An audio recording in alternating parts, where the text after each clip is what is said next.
여러분 안녕하세요. 어느덧 올해가 한 달밖에 남지 않았네요. 이 나이가 되니 가는 세월이 참 야속하고 아쉽고 그렇습니다. 저는 남은 여생 즐겁게 살기 위해 노력 중인 66의 여자입니다. 제가 젊어서는 취미라는 걸 모르고 살았거든요. 세상에 온갖 풍파를 겪고 나서 살아서 뭐하나 싶은 허망함에 콱 죽어버릴까 싶었던 적도 있답니다. 그 위기의 시절을 어찌저찌 조금은 극복하고 지금은 친구들도 만나고 이렇게 유튜브 사연 채널도 챙겨 듣고 있어요. 세상이 많이 달라져서 제가 젊을 때보다 훨씬 더 즐길 거리들이 많더라고요. 이 채널에서 이런저런 요지경 사연들을 듣다 보면 저만 특별하고 이상한 경험을 하고 산 건 아니구나 위안을 얻기도 한답니다. 오늘은 저도 제 사연을 소개해드리고 저와 비슷한 사연을 가진 분들에게 조금이나마 위로를 드리고 싶은 마음으로 큰 결심을 하고 제가 겪은 이야기를 적어내려 가려고 합니다. 단도직입적으로 말씀드리자면 저는 아들을 가슴속에 품고 살았어요. 아들이 그렇게 된 것에는 전 며느리의 악행으로 인한 부분이 크다고 할 수 있습니다. 전 며느리 생각하면 자다가도 치를 떨며 눈을 부릅뜨기 일쑤예요. 네 나쁜 년아, 죽이려나. 이런 식으로 잠꼬대를 하면서 욕을 하는 제 목소리에 스스로 놀라서 깰 때도 한두 번이 아니었답니다. 트라우마라고 하죠. 나름대로 극복했다고 생각했지만 저는 여전히 트라우마 속에 살고 있는 것 같습니다. 저와 저희 가족에게 큰 상처를 입힌 그 악마 같은 년에 관한 이야기를 지금부터 시작해 볼게요. 저는 제 또래 사람들이 보기에는 어느 정도 엘리트 코스를 밟은 사람이라고 할 수 있습니다.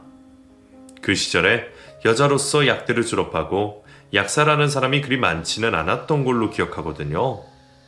요즘이야 여자들이 더 잘 나가기도 하지만요.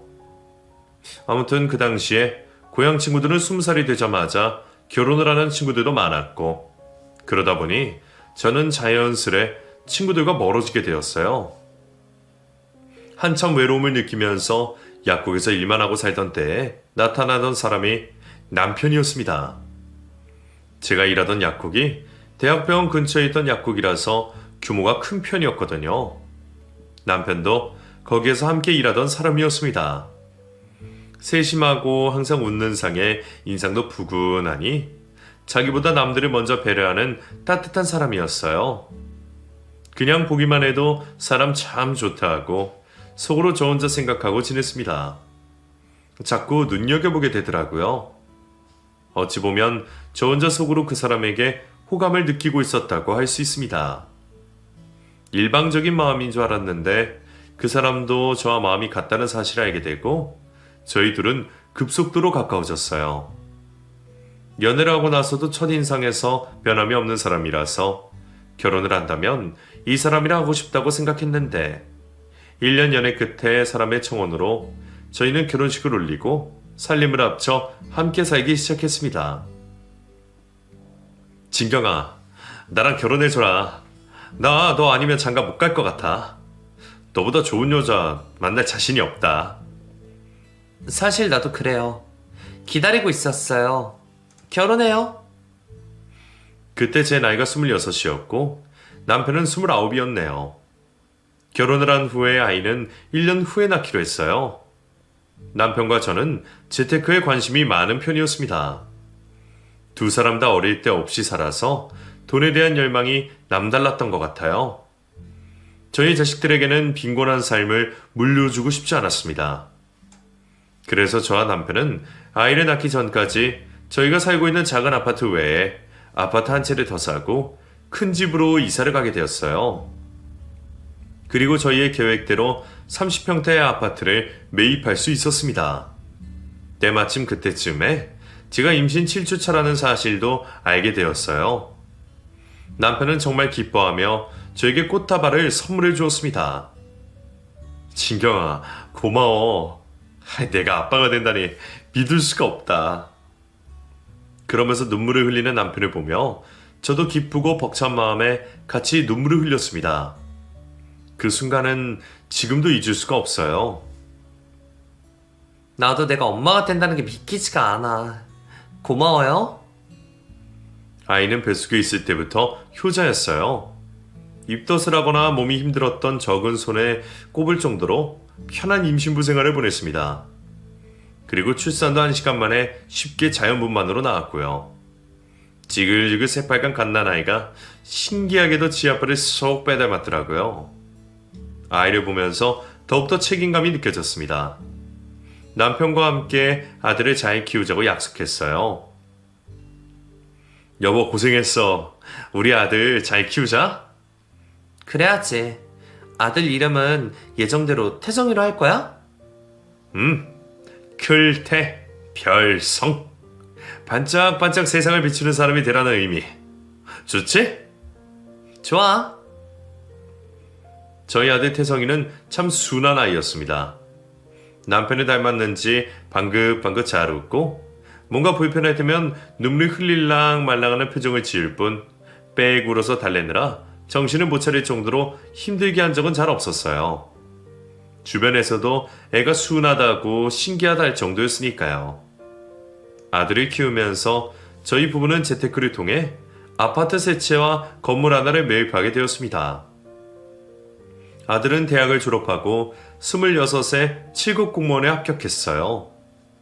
아들은 큰 욕심 없이 안정적인 직장에서 평범한 가정 꾸리고 잘 사는 게 꿈이라고 했습니다. 남편도 저도 더 욕심을 부리지 않고 어찌 보면 평범할지도 모르는 아들의 꿈을 응원해 주었어요. 사실 제가 둘째를 임신했다가 유산을 했거든요. 둘째는 딸이었는데 아이를 잃고 정말 괴로웠습니다.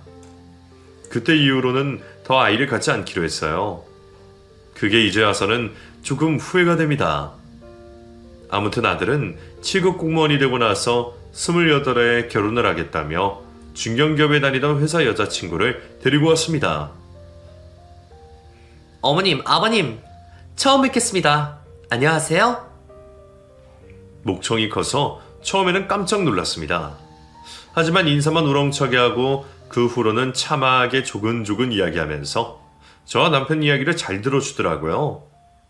하는 걸 보니 아들에게도 잘하고 아들도 그 애를 보는 눈빛에서 꿀이 뚝뚝 떨어져서 반대할 이유가 하나도 없다고 생각했습니다. 그리고 상견례를 했어요. 사돈 댁들은 시골에서 농사를 짓는다고 했습니다. 딸이 넷에 아들 하나라서 딸들 결혼에 보태줄 돈이 없다고 했어요. 아유, 우리는 뭐 형편도 어렵고 셋째 수진이한테 해줄 게 없네요. 아들 하나도 키우기 힘들어서 수진이가 애가 야무져서 그래도 지금 혼자서 잘 지내고 있으니 결혼도 알아서 하기를 바랍니다. 사실 저는 고지식한 면이 있다고 생각했습니다. 바깥 사돈의 말에 며느리 표정이 침울해져서 어쩔 줄을 몰라 하더라고요. 그 모습을 보니 짠한 마음이 들었어요. 그래서 저희가 형편이 되니 저희가 집이며 온수며 다 해주겠다고 하고 예물 예단은 생략하기로 했습니다. 상견례 자리를 파하고 아들과 며느리가 고맙다고 인사를 했습니다. 그런데 저희 부부는 그럴 거 없다고 했어요. 아휴, 우리 아들 주려고 나날이 연막을 지금까지 열심히 본 건데 며느리도 아들이랑 결혼하면 우리 가족인데 뭐 이렇게 고마워할 거 없어. 가진 거 썩혀서 뭐하냐? 자식 새끼 잘 두라고 돈 번 건데. 남편의 말에 며느리가 환하게 웃더라고요. 그 웃음 뒤에 감춰진 추악한 악마의 맨 얼굴을 당시에는 눈곱만큼도 눈치채지 못했습니다. 사람 하나 잘못 들여서 온 집안이 쑥대밭이 될 줄 누가 알았겠어요. 지금 다시 생각해도 명치가 꽉 막힌 듯 쑤시옵니다. 잠시 한숨 좀 돌리고 다시 시작할게요. 이럴 때는 심호흡을 한번 하는 게 도움이 되더라고요. 아무튼 아들이 결혼을 해서 남편과 저는 저희 둘이 가지고 있던 아파트 중에 가장 좋은 아파트를 아들 명의로 돌려주었답니다. 혼수도 최고급으로 해줬어요.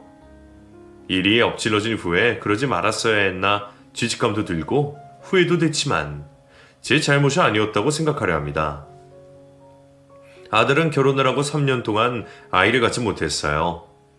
그리고 결혼하고 애가 자기 성정에도 맞지 않는 사업을 하겠다며 투자를 하겠다고 며느리와 함께 저희 집에 왔습니다. 어머니, 아버지, 저희 무역업 해보려고요. 수진이가 루트를 잘한다고 하네요. 일단 기본 자금이 부족해서. 저는 아들의 말에 당황해서 물었습니다. 너 그럼 공무원은 그만두려는 거야? 네, 공무원 하면서 다른 일을 같이 할 수는 없으니까요. 그리고 며느리가 끼어들었습니다. 어머니, 걱정 마세요. 제가 정말 신중하게 태성 씨랑 상의하고 결정한 일이에요. 저희 둘 잘할 수 있어요. 남편이랑 저 둘이서 쥐꼬리만큼 받는 월급으로는 애도 못 낳아요. 저도 어머니 아버님처럼 자수성가하고 싶어요. 응원해 주실 거죠? 그럼 그래서 여지껏 애 낳을 생각 안 한 거였어? 그것 때문만은 아니지만 그 이유가 컸죠. 어머니도 손 좀 보고 싶으시잖아요. 저희가 사업 자금을 대주지 않으면 아이도 낳지 않겠다는 반협박이나 다름이 없었습니다. 저는 갑자기 사업을 하겠다는 것에 대해서 믿음이 가지 않아 망설였는데 남편은 바로 오케이를 외치더라고요. 그래, 좋다. 너희들이 아무렴 잘하겠지. 얼마 필요하냐? 일단 3억이면 시작할 수 있을 것 같아요. 저는 그런 남편의 허벅지를 꼬집었습니다. 제가 꽤 세게 몇 번이나 꼬집었는데도 남편은 비명도 지르지 않고 꾹 참고는 계속 돈을 해주겠다고 말했어요. 더는 참지 못하게 제가 말했습니다. 근데 태성아, 너 꿈이 공무원 하면서 아이 낳고 평범하게 사는 거였잖아. 왜 갑자기 사업이 하고 싶어졌어?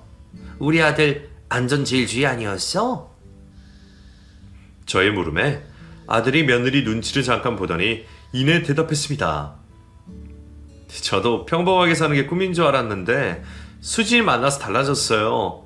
아직 젊은데 포부를 크게 가시려고요. 큰 물에서 놀아야죠. 저도 자식 낳아서 풍족하게 키우고 싶기도 하고요. 아들의 대답에 남편도 저도 더 이상 캐묻거나 반대할 수가 없었습니다. 그리고 며느리가 원하는 금액대로 돈을 해줬어요. 동남아에서 과자를 수입해서 판매한다고 했습니다. 그 이후로 물품의 종목을 넓혀간다고 하더라고요. 어머님, 아버님, 태성 씨랑 저 정말 잘할 자신 있어요. 저 외국에 아는 사람도 많고 무역업 쪽에 평소부터 관심 많았으니까 믿어주세요. 며느리는 다부지게 그렇게 말했습니다.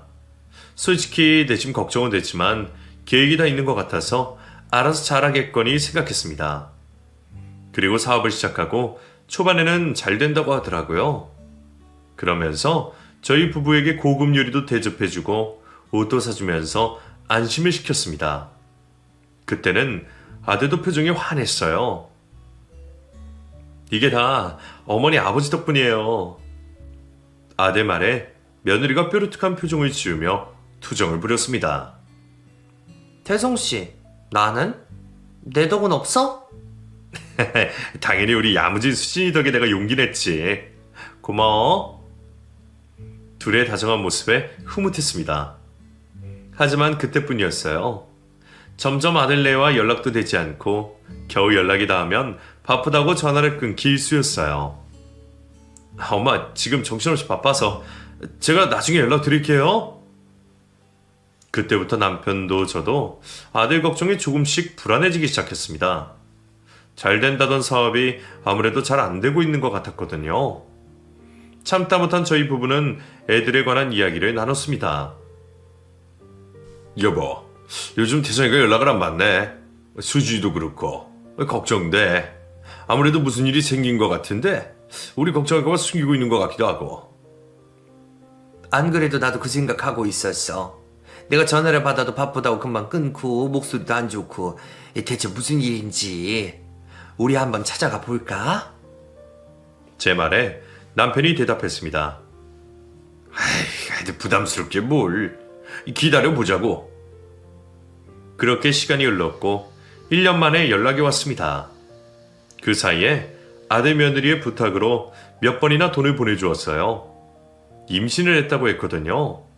그때 오랜만에 아들과 며느리를 만났는데 아들의 몰골을 보고 저는 깜짝 놀랐습니다. 태성아, 너 어디 아프니? 얼굴이 왜 이렇게 안 됐어? 제 물음에 아들은 넋이 나간 표정을 짓고 있었고 며느리가 대답했습니다. 태성 씨가 요즘 자주 체해서 음식을 잘 못 먹어요. 제가 죽을 써주긴 하는데 그것도 다 못 먹더라고요. 아무래도 사업이 잘 안 되다 보니까. 사람이 건강이 우선이지. 사업 그거 뭐 안 되면 때려쳐라. 어머니, 아버님, 저 임신 3개월 차예요. 병원에 갈 돈이 없어서 그런데 돈 좀 주실 수 있어요? 뭐가 얼마나 망했으면 병원에 갈 돈조차 없다는 건지 저는 이해할 수가 없었습니다. 너희 사업이 쫄딱 망한 거니? 어떻게 병원에 갈 돈도 없어? 태성아, 말 좀 해봐. 그때까지 아무 말이 없던 아들이 다그쳤습니다. 그랬더니 말없이 눈물만 하염없이 흘리고 있더라고요. 아들의 그런 모습을 처음 봤습니다. 심각한 상황이라는 걸 직감했어요. 하지만 며느리가 별일 아니니 걱정 말라고 했습니다. 아니에요, 어머니. 저희 사업 앵간히 되고 있어요. 지금 당장 융통할 돈이 없어서 그렇지. 걱정 마세요. 태성 씨가 저 대신 입덧을 하나 봐요. 원래 남편이 대신 입덧을 하기도 한다잖아요. 제가 더 신경 쓸게요. 며느리의 말에 아들도 고개를 끄덕였습니다.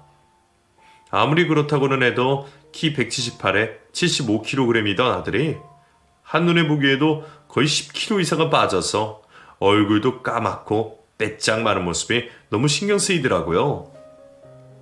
그래서 병원을 가보자고 해도 거부를 하고 겨우 영양제 등 약을 주었을 뿐이었습니다. 그때 그냥 끌고라도 병원에 가야 했었는데 그게 두고두고 후회가 돼요. 임신한 며느리는 전보다는 자주 연락을 해서 소식을 전해줬습니다. 아들은 잘 있다는 말도 했고요. 그리고 손주가 태어났어요. 손주를 보러 병원에 갔는데 아들은 전보다 더 여유가 있었습니다. 그 모습을 보고 손주 모고 너무 놀랐어요. 아니, 태성아, 너 도대체 무슨 일이야? 왜 이렇게 삐쩍 말랐어? 제가 말을 잇지 못하고 아들을 울고 있었어요. 아무래도 안 되겠다 싶었는지 남편이 아들을 데리고 나갔습니다. 저는 며느리가 혼자 있어서 며느리 곁을 지키고 있었어요. 간호사가 손주를 데려와서 봤는데 손주가 아무리 뜯어봐도 제 아들과는 닮은 구석이 없더라고요. 아직 갓난아이라서 그런가 싶었지만 저희 아들도 며느리도 쌍꺼풀이 없는데 아이는 진한 쌍꺼풀을 가지고 있어서 참 희한하다 생각했습니다.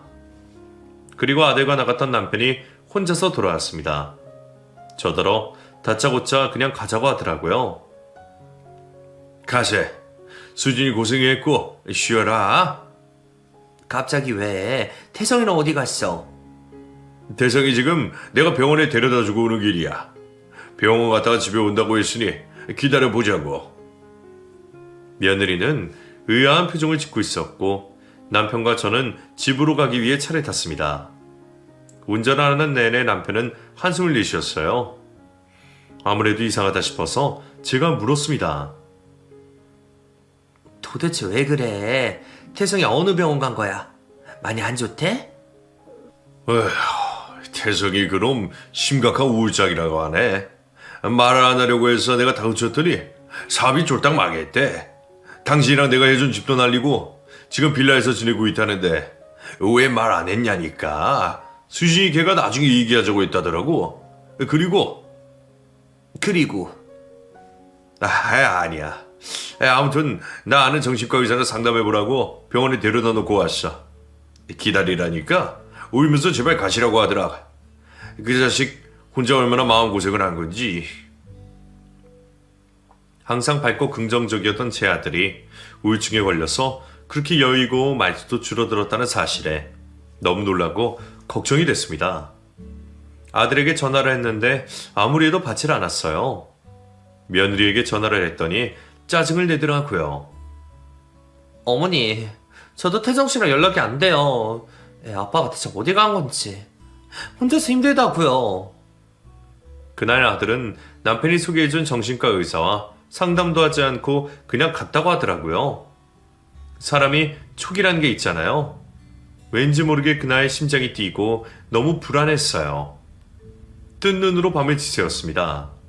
그리고 아침 7시가 되어서 아들 번호로 전화가 왔어요. 태성아, 어디니? 왜 전화를 안 받았어? 전화를 받자마자 그렇게 물었고 수화기 너머에서 낯선 사람의 목소리가 들렸어요. 혹시 전화 주인 어머니 되십니까? 네, 그런데요. 이분이 어제 야산에서 목을 메고 돌아가셨어요. 유서랑 이 번호가 남겨져 있어서 전화드렸습니다. 그 말을 듣고 저는 미쳤냐고 소리를 질렀습니다. 믿고 싶지도 않았고 믿을 수도 없었어요. 저는 길길이 날뛰며 말도 안 되는 소리 말라고, 사기꾼이면 신고하겠다고 했고, 그런 저를 대신해서 남편이 전화를 받았습니다. 그리고는 벌벌 떨리는 손으로 제 손을 붙잡고 같이 병원에 가보자고 했어요. 가면서도 저는 제 아들이 하루아침에 자살했다는 말을 믿을 수가 없어서 눈물도 나오지 않았습니다. 하지만 병원에 도착해서 시체 안치실에 싸늘하게 식어서 누워있는 아들을 직접 눈으로 보고 나서야 모두 사실이라는 걸 깨닫고 그 자리에서 기절을 했어요. 태성아, 태성아, 네가 왜? 아들이 남긴 유서에는 엄마 아빠 죄송해요.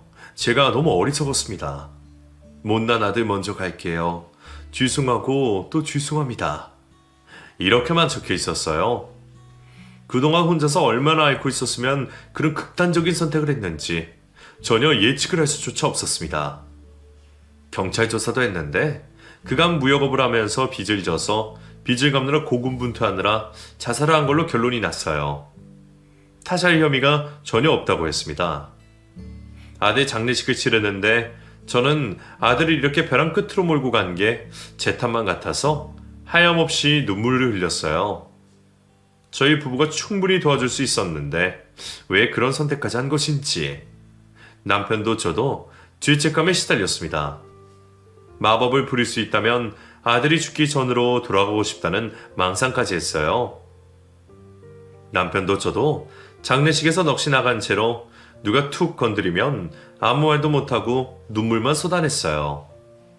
그런데 며느리는 자기 남편 장례식인데 올 생각을 하지 않았습니다. 아이 낳고 힘들다는 핑계를 대면서요. 아무리 그래도 남편이 하루아침에 비명 행사를 했는데 어떻게 장례식장에 올 생각을 하지 않는지 전혀 이해가 가지 않았습니다.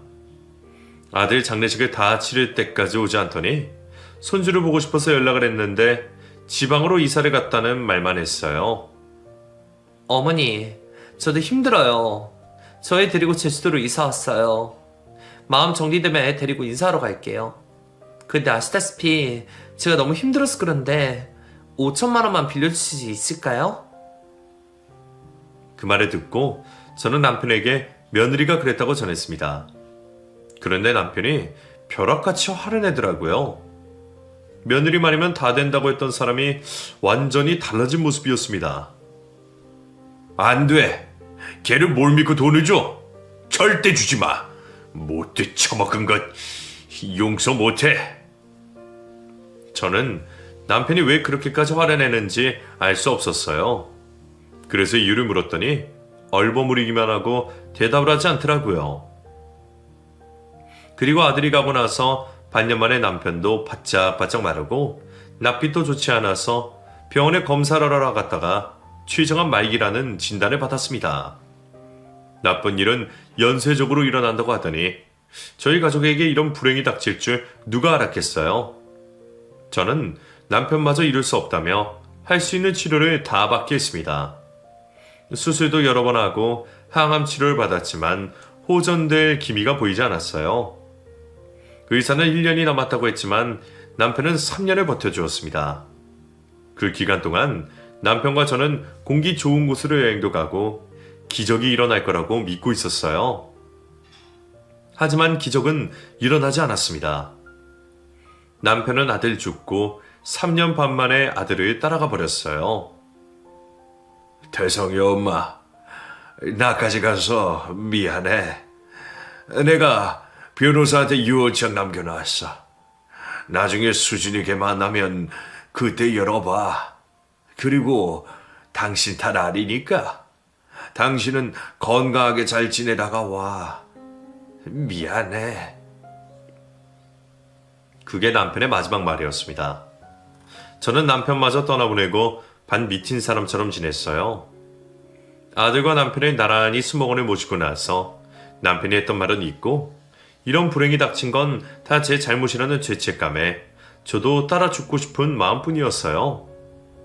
그렇게 죽을 방법을 찾으며 식음을 전폐하고 지냈는데 죽고 나서 단 한 번도 꿈에 나오지 않아서 야속했던 아들이 꿈에 보였어요. 그리고 저더러 살라고 하더라고요. 아버지 말 듣고 제발 살아달라고 억울한 자기 한 푼 달라고 그렇게 말했습니다.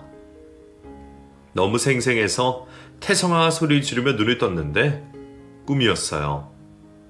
저는 아들 결혼 전에 찍었던 세 식구 가족 사진을 끌어안고 한참을 울었습니다. 그리고 살아야겠다고 마음먹었어요. 아들이 말한 한을 풀어주기 위해서 나는 살아야겠다 결심하고 힘을 내기 위해서 약국을 차렸습니다. 약국에서 일을 하면서 대체 아들이 무슨 한을 가지고 있는 건지 남편이 남긴 유언장에는 뭐가 쓰여 있는 건지 궁금해지기 시작했어요. 지시애비 장례식에 잠깐 얼굴만 비추고 손주는 보여주지 않았던 며느리가 남편 죽고 저에게 연락을 했습니다. 어머니, 저 성현이 키우느라 힘들어요. 우리 성현이도 아버님 유산 받을 자격이 있는 거 아시죠? 유산 보내주세요. 아니면 저 소송이라도 걸 거니까요. 아들 죽고 장례식에 오지도 않고 그간 저에게 손주도 한번 보여주지 않은 전 며느리가 그렇게 말하는데 너무 괘씸해서 제가 소리를 질렀습니다. 네가 인간이냐? 네가 사람이야? 태성이 아들 이름이 성현이냐? 성현이란 건 난 지금 알았다. 얼굴도 한번 안 보여주더니 유산이 뭐 어쩌고 어째? 그래 해라. 소송을 하든가 말든가. 저는 일부러 그렇게 고함을 질렀는데 며느리는 오히려 차분하게 반응하더라고요. 어머니, 손주 보고 싶으세요? 진작 말씀하시지. 아, 그러고 보니 다음 주면 아버님 기일이죠. 제사 지내러 갈게요. 그때 성현이도 보여드릴게요. 그럼 어머니 그때 봬요. 그 말만 하고 전화를 끊더라고요. 어이가 없었지만 손주를 볼 생각에 속도 없이 들떴습니다. 그런데 가만 생각해보니 남편이 며느리를 만나면 본인이 쓴 유언장을 받아서 보라는 말이 떠올랐어요. 그래서 저는 당장 남편이 말한 변호사를 만나러 갔습니다. 변호사도 저를 보고 놀라더라고요. 1년 만에 오셨네요. 사장님이 언제도 오면 주라고 하셨어. 기다리고 있었어요. 이렇게 오래 걸릴 줄 몰랐습니다. 그러게요. 저도 며느리 만나기 이렇게 어려울 줄 미처 몰랐네요. 변호사는 머뭇대더니 남편의 유언장을 내밀었어요. 그리고 충격을 받을지도 모르니 그 자리에서 확인해 보시라고 하더라고요. 충격을 받아요? 왜요? 그게 아무튼 보시면 압니다. 그리고 저는 두툼한 서류 봉투를 열어봤습니다. 안에 무슨 친자검사 확인서 같은 게 들어있었어요. 며느리가 낳은 아이와 저희 죽은 아들이 친자관계의 확률이 거의 없다는 검사 결과지였습니다. 그걸 보고 저는 너무 당황스러웠어요. 이게 뭐예요? 돌아가신 사장님이 아드님 돌아가시고 나서 손주분 친자검사를 하셨더라고요. 그런데 결과가 그렇게 나온 겁니다. 사모님 전 며느리가 아드님도 속이고 외도를 했던 증거들도 다 밝혀내 주셨고요. 사업을 하겠다고 가져갔던 돈도 다 외도했던 남자랑 써버렸더라고요. 이 안에 증거가 다 들어있어요. 소송을 하시려고 했는데 사장님이 암에 걸리셔서 사모님 오시면 충격받지 않게 도와주라고 신신당부를 하셨습니다. 저는 모든 진실을 알고 나서 가슴속에 콱 막혀있던 퍼즐들이 맞춰지는 기분이었어요. 그리고 허탈하고 기가 막혀서 헛웃음이 나왔어요. 그래서 우리 착한 아들이 그런 극단적인 선택을.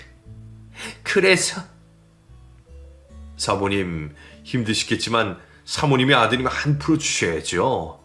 저도 성심성의껏 돕겠습니다. 변호사의 말에 저는 기운을 짜냈습니다. 그리고 사기꾼 며느리가 올 날을 손꼽아 기다렸어요. 남편의 기일이 됐고 저는 혼자서 제사를 지낼 준비를 다 마치고 며느리를 기다렸습니다. 일찍 와서 제사 준비를 돕는 건 기대도 하지 않았습니다. 현관벨이 울리고 악마의 얼굴을 마주할 생각에 심장이 튀어나올 것 같았어요. 어머님, 오랜만이네요. 어머님 얼굴 좋아지셨어요? 잘 지내셨죠? 성현아, 인사드려, 할머니야. 그리고 며느리 뒤에 숨어있던 아이가 빼꼼히 얼굴을 내밀더니 저에게 인사를 했습니다. 이미 그 애가 제 아들 자식이 아니라는 걸 알고 있어서인지 아무런 감흥도 들지 않았어요. 일단 제사상 차려놨으니까 들어와라. 성현이 부졌으니까 됐죠? 저 성현이 친구한테 데려다 주고 올게요. 어머님이랑 할 이야기가 있으니까. 그래? 그래라. 그리고 며느리는 아이를 데리고 나가더니 5분 만에 혼자서 돌아왔습니다. 저는 혼자서 절을 하고 음복도 하고 남편의 사진을 보며 마음을 다잡고 있었어요. 그리고 돌아온 며느리의 태도가 180도 달라져 있더라고요. 도끼 눈을 뜨고 들어와서 저에게 소리쳤습니다. 어머님, 보셨죠? 대개 아들이나 손주 보셨죠? 근데 어떻게 우리한테 유산 한 푼 안 남기실 수가 있어요? 어머님 돌아가신 지 벌써 1년째잖아요. 저도 대충 알아봤거든요. 우리가 받을 수 있는 유산이 10억 원 되는 것 같더라고요. 주세요. 오늘 그거 받으러 왔어요.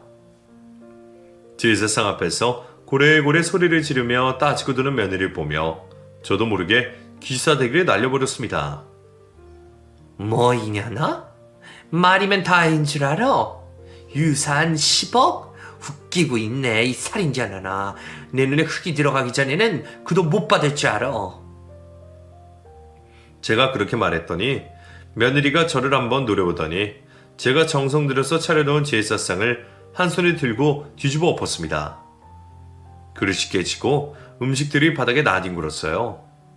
제가 너무 놀라서 얼어붙자 며느리가 말했습니다. 그래요? 그럼 이제 어머님만 돌아가시면 되겠네요. 그 말을 듣고 온몸에 소름이 끼치더라고요. 당장이라도 저를 죽일 기세였습니다. 왜? 나도 죽이게? 너 잠깐 기다려라. 저는 방으로 들어가서 경찰에 신고를 하고 변호사에게도 연락했어요. 남편이 남긴 유언장을 들고 나왔습니다. 바들바들 떨리는 손으로 저는 그 악마 같은 년에게 제 죽은 남편이 남긴 유언장을 내밀었어요.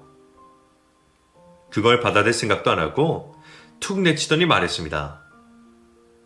이게 뭔데요? 무슨 수작을 부리려고 그래요? 손주가 저렇게 살아있는데 그렇게 유산을 주기가 싫어요? 손주? 인연이 칸이 배 밖으로 나왔구나. 누가 내 손주야 누가? 네가 우리 아들 두고 놀아난 도박꾼 놈의 아들이겠지? 야 이 짐승만도 못한 년아. 언제까지 속을 줄 알았어? 내 아들 죽인 살인자년아. 저는 참지 못하고 소리를 지르며 울분에 차서 눈물을 흘렸습니다. 며느리는 차마 유언장을 다시 집어들어볼 생각도 못하고 어리둥절해 있더라고요. 그리고는 표정이 변하더니 닥치는 대로 집안에 있는 물건들을 집어던지기 시작했습니다. 바락바락 소리를 지르면서요. 뭐? 살인자? 그래 아줌마 말 잘했네. 어디 한번 살인자 손에 죽어봐라. 거실에 있던 TV를 깨부셔서 파편이 튀어 제 얼굴에 박혔습니다. 피가 나더라고요. 그러고 있는데 마침 경찰이 도착했어요. 집안의 광경을 보고 경찰도 경악을 했습니다. 그리고 재물 손괴 및 폭력 현행범으로 며느리 아니죠. 그 악마를 체포했습니다. 제가 연락했던 변호사도 저희 집에 와서 저를 보고 깜짝 놀라며 물었어요. 이게 다 그 전 며느리가 한 짓이에요? 네. 그런 지독한 일을 제가 이제야. 그리고 변호사가 말했어요. 정말 인간이 아니네요. 그나저나 사모님 얼굴에 피가. 당장 병원 가시죠. 저는 변호사의 손에 이끌려 병원에 가서 10바늘이 넘게 찢어진 얼굴에 상처를 꿰매야 했습니다. 흐르는 눈물에 상처가 따끔거렸어요. 억지로 눈물을 삼키며 저는 그녀에게 제대로 복수를 하겠다고 마음 먹었습니다. 태성아, 엄마가 꼭 네 안 풀어줄게. 여보, 걱정 말아요. 병원에서 치료를 받은 후에 바로 고마운 변호사와 함께 소송을 진행했어요. 전 며느리의 죄명은 수도 없이 많았습니다. 사기죄, 폭행, 재물손괴 등등. 그녀는 변호사를 선임할 돈도 없더라고요. 도박꾼에게 돈을 다 갖다 바쳐서 빈털터리였습니다. 남편은 죽기 전에 며느리의 악행에 관한 증거를 다 모아뒀어요. 죽은 아들 몰래 외도를 한 것, 사업을 하겠다며 뜯어간 돈으로 외도한 남자와 불법 도박 사이트를 만들고 말아먹은 것, 아들이 여자 잘못 만나서 인생 말아먹고 부모에게 준 피해에 대한 죄책감에 스스로 생을 마감한 것에 대한 증거들이 다 USB에 들어있었습니다. 그것들을 보며 저는 가슴에 피멍이 들 정도로 제 손으로 가슴을 내리쳤어요.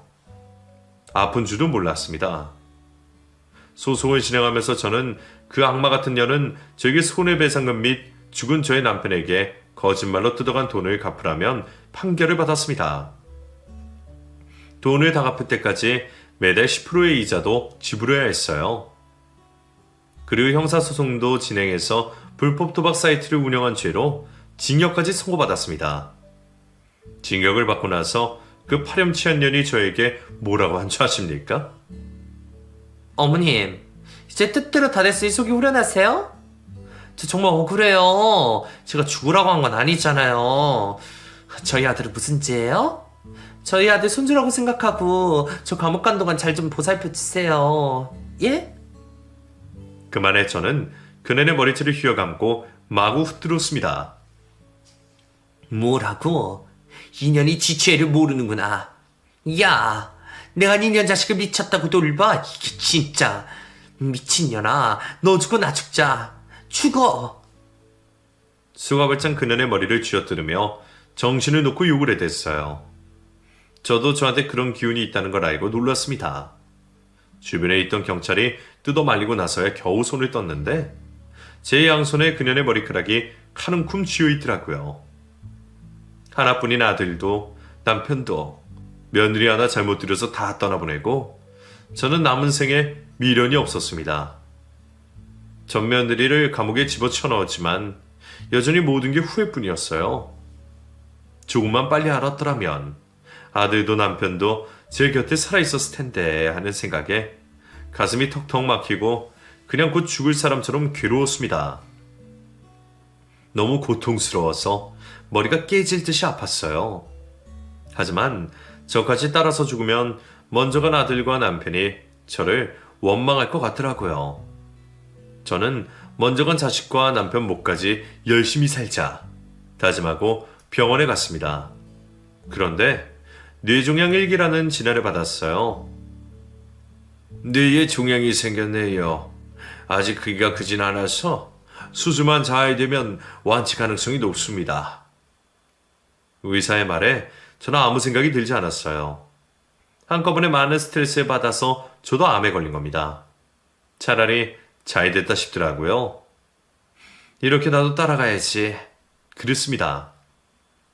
하지만 연락이 끊겼던 지인과 친구들이 제 소식을 듣고 한달음에 달려와서 제 옆을 지켜주었습니다. 수키야, 너까지 가면 어떡하니? 수술하면 낫는다니까 치료받자. 나도 남편 앞세워 보내서 네 마음 잘 알아. 고등학교 친구가 위로해주는 말을 듣고 저는 오랜만에 목 놓아 울었습니다.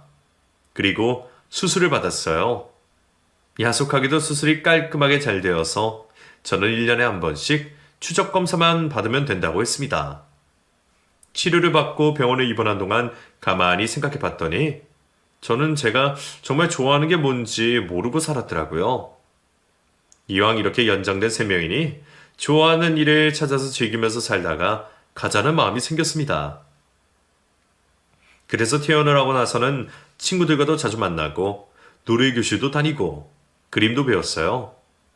그림에 집중하다 보면 잡생각도 있게 되고 완성된 그림을 보면 성취감도 생겨서 좋았습니다. 어머님, 그림에 소질이 있으세요. 이렇게 금방 느는 분은 처음 뵀어요.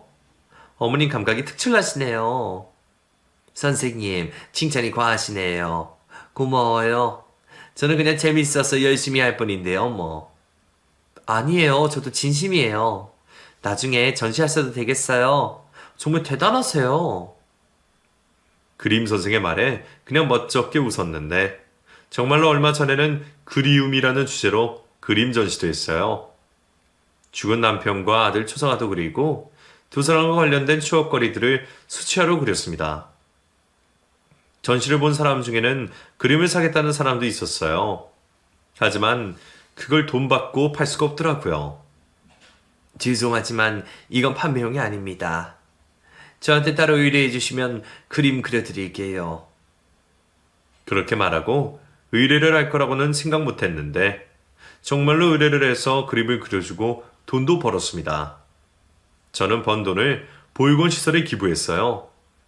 지금 재산을 조금씩 처분하면서 사회에 환원하고 있습니다. 저 혼자 살 돈만 있으면 충분하니까요.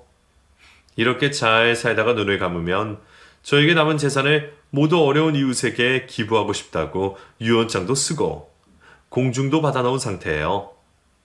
정말 끔찍한 일들을 겪고 나서 죽고 싶은 적도 있지만 죽은 남편과 아들의 한을 풀어주고 저에게 남은 여생을 잘 보내다가 가고 싶을 뿐입니다. 감옥에 갔던 전 며느리는 얼마 후에 출소를 해요. 그년이 불법적으로 뜯어간 돈과 피해 보상금을 전 끝까지 받아낼 겁니다. 제가 죽기 전까지는 그년이 발 뻗고 편히 자는 모습을 볼 수가 없네요. 여러분에게 이렇게 저의 사연을 털어놓고 나니 복잡한 감정이 드네요. 부디 여러분 곁에는 좋은 사람들이 함께하기를 바랍니다. 그리고 그 사람들과 행복한 나날들 보내셨으면 좋겠어요. 저도 남은 여생 후회 없이 살다가 가겠습니다. 아들과 남편 보러 가는 게 미안하고 죄책감이 들어서 한동안 못 갔는데 이제는 꽃 사서 가봐야겠네요. 두 사람에게 하고 싶은 말 좀 남겨도 될까요? 여보, 태성아, 두 사람 벌써 잘 지내고 있어? 나중엔 아마 폭삭 늙어서 만나겠네. 그래도 잊지 말고 기다려줘. 두 사람 만나는 날까지 씩씩하게 살다 가겠습니다. 여러분, 한많은 할미 사연 들어주셔서